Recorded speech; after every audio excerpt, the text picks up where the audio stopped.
So, Mr. Conway, why is music important to you, and why did you choose a music career over physics? I think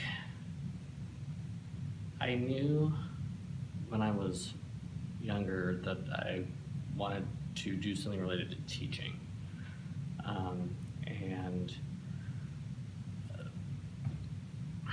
when towards the end of high school, I guess I thought that music was a good avenue to pursue in that regard because it was something I was fairly good at, and it was an opportunity to teach students over a longer period of time.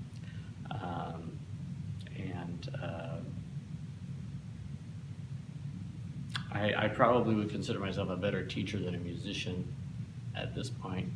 But I think music kind of leads itself to things that you wouldn't get in a regular class. Because you know the students longer, because you have more opportunities to do things, because things change every year, you're not doing the same thing over and over again, and even change every class from class to class. I think that was what was maybe appealing to me. If you could travel back in time, what is the one period in music history you would like to go back to? You know, I actually think I kind of like the more contemporary music, just because you're able to do so many more things with it.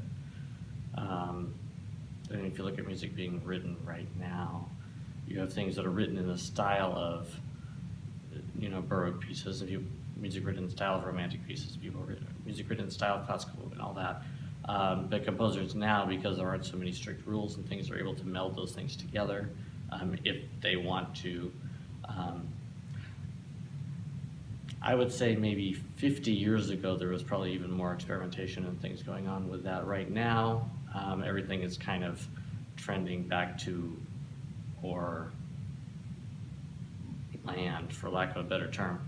But you know, like as a saxophone player, I study a lot of contemporary, really contemporary music from mid 1900s, 1950, 1960 kind of stuff, and I actually kind of like that style. How did you start the many different levels of orchestra and Hopkins? So I guess I was lucky. When I walked in here, almost all of that existed already, at least on the band side. The only thing I did differently with the band side when I started here was there used to be a class that was actually called Beginning Band. And it was for beginners, it was very small. And then there was concert band, which was still a 7th grade class. And then there was symphonic band, which was the high level 8th grade class. And my first year, I had too many 8th graders, or I guess my second year, there were too many 8th graders to fit into symphonic bands. So we split that into 2 symphonic bands and called one of them Wind Ensemble. And then took the beginners and rolled them into concert band. And that was kind of the structure we've used since then. Orchestra was a little bit more tricky. The orchestra was set up for me my first year here, even though I'm the only one that's ever taught it. And the first year there was one class of 22 students, and I knew that the next year I didn't want to have those 22 students, because they were almost all 7th graders, repeat the same thing again as far as curriculum. So I said, hey, look, we need to create 2 levels of orchestra, and I had to give up a section of band to do it, because we used to have concert band split in half. We used to have all the woodwinds in one class and all the brass and percussion in one class. And I said, well, let's just combine all that.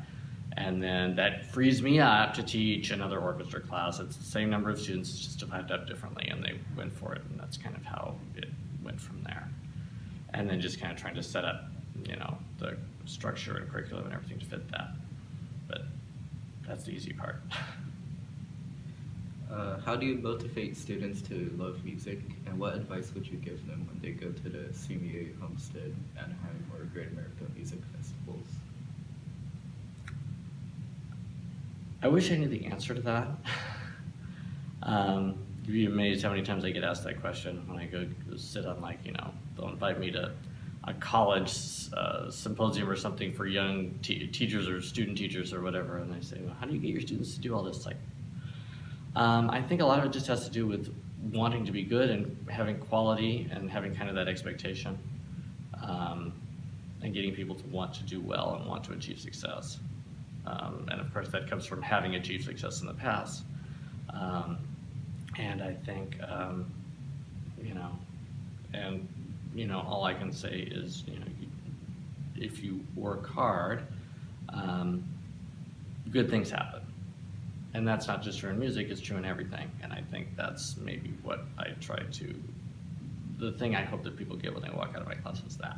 Is they learn that if they work hard, good things happen. And learning how to work hard and how to work efficiently and work hard. And I think that transfers over to, festivals and all that kind of stuff. And it transfers over to, just wanting to be good at something. It's just the ability to work hard. So. What are some memorable moments during your teaching career in the classes at Hopkins? There's probably too many to think about. I think the things that are